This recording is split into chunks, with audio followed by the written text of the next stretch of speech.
कभी आपने सोचा है कि अरबों की संपत्ति का मालिक कुछ ही पलों में सड़क पर आ जाए? यह कहानी है B.R. शेट्टी की, जिनकी संपत्ति एक वक्त 18,000 करोड़ रुपए की थी। उनके पास दुबई के मशहूर बुर्ज खलीफा में 2 मंजिलें थी, प्राइवेट जेट, लग्जरी गाड़ियां और पाम जुमेरा जैसी जगहों पर प्रॉपर्टी। लेकिन एक ट्वीट ने उनकी पूरी जिंदगी पलट कर रख दी। कैसे शुरू हुआ शेट्टी का सफर? B.R. शेट्टी के पास कभी सिर्फ $8 थे जब उन्होंने खाड़ी देशों में अपना काम शुरू किया। दिन रात मेहनत कर उन्होंने यूनाइटेड अरब अमीरात में NMC हेल्थ नाम की सबसे बड़ी हेल्थ कंपनी बनाई। कुछ ही सालों में उनका नाम दुबई के सबसे अमीर लोगों की लिस्ट में शामिल हो गया। उनके पास बुर्ज खलीफा में 2 मंजिलें थी, जहां वो शाही पार्टियां आयोजित करते थे।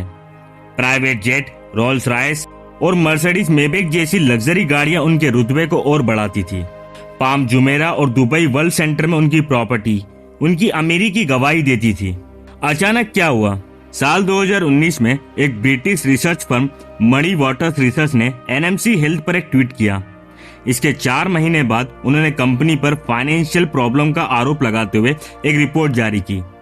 इस रिपोर्ट ने दावा किया कि NMC हेल्थ ने अपने कर्ज को छुपाया और नगद लेन देन को बढ़ा चढ़ाकर दिखाया।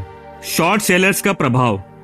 मनी वाटर जो कि एक शॉर्ट सेलर फर्म है, इन आरोपों के कारण NMC हेल्थ के शेयरों को गिरा दिया। इस अफरा तफरी में शेट्टी परिवार की संपत्ति 1.5 बिलियन लगभग 12,000 करोड़ रुपए तक गिर गई। कंपनी का अंत। एक समय NMC हेल्थ की कीमत $10 बिलियन थी, लेकिन धीरे धीरे कर्ज और धोखाधड़ी के खुलासों ने इसे तहस नहस कर दिया। कंपनी पर $1 बिलियन का अघोषित कर्ज भी पाया गया। हालात इतने बिगड़ गए कि B.R. शेट्टी को अपनी 16,650 करोड़ रुपए की कंपनी सिर्फ $1 पर बेचनी पड़ी। सबक। B.R. शेट्टी की कहानी एक सबक है कि आर्थिक साम्राज्य कितना भी बड़ा क्यों ना हो, अगर ईमानदारी और पारदर्शिता ना हो तो वह पल भर में भी खत्म हो सकता है। यह किस्सा हमें बताता है कि आज दुनिया में एक ट्वीट भी कितनी बड़ी तबाही ला सकता है। क्या आपने कभी ऐसी कहानी सुनी है? हमें बताएं। B.R. शेट्टी का पतन इंसानियत और संघर्ष की मिसाल।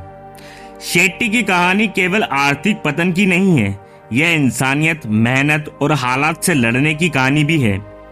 भले ही उन्होंने सब कुछ खो दिया, लेकिन उन्होंने हार नहीं मानी। आर्थिक संकट और कानूनी लड़ाई। जब NMC हेल्थ की गिरावट शुरू हुई, शेट्टी पर धोखाधड़ी के कई आरोप लगे। इन पर कहा गया कि उन्होंने वित्तीय जानकारी छुपाई, जिससे उनकी कंपनी डूब गई। इस घटना के बाद शेट्टी ने खुद को निर्दोष बताते हुए कानूनी लड़ाई शुरू की।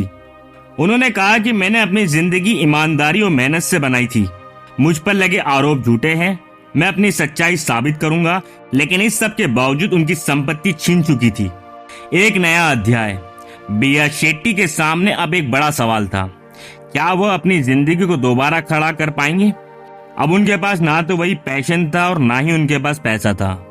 उन्होंने अपनी कहानी को एक प्रेरणा की तरह लिया और छोटे स्तर पर काम शुरू किया। सबक जो दुनिया को मिला। शेट्टी की जिंदगी से दुनिया को कई सीखें मिलती है। Financially transparency. चाहे आप कितने भी बड़े उद्योगपति क्यों ना हो, अगर आप व्यापार में ट्रांसपेरेंसी नहीं रखते हैं तो जोखिम हमेशा बना रहेगा। संघर्ष कभी खत्म नहीं होता। हालात कितने भी खराब क्यों ना हो, इंसान की इच्छा शक्ति उसे उठने का मौका देती है। सोशल मीडिया का प्रभाव। एक ट्वीट ने जिस तरह से शेट्टी की जिंदगी को बदला, वह दिखाता है कि आज के दौर में ऑनलाइन प्लेटफॉर्म कितने ताकतवर है। क्या शेट्टी फिर से लौटेंगे? अब ये देखना दिलचस्प होगा कि क्या B.R. शेट्टी अपनी मेहनत और ईमानदारी से फिर से सफलता हासिल कर पाएंगे।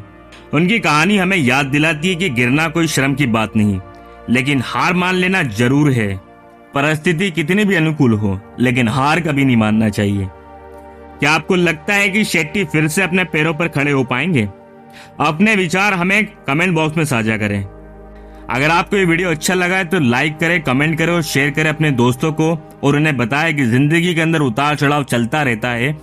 हार कभी मत मानो दोस्तों।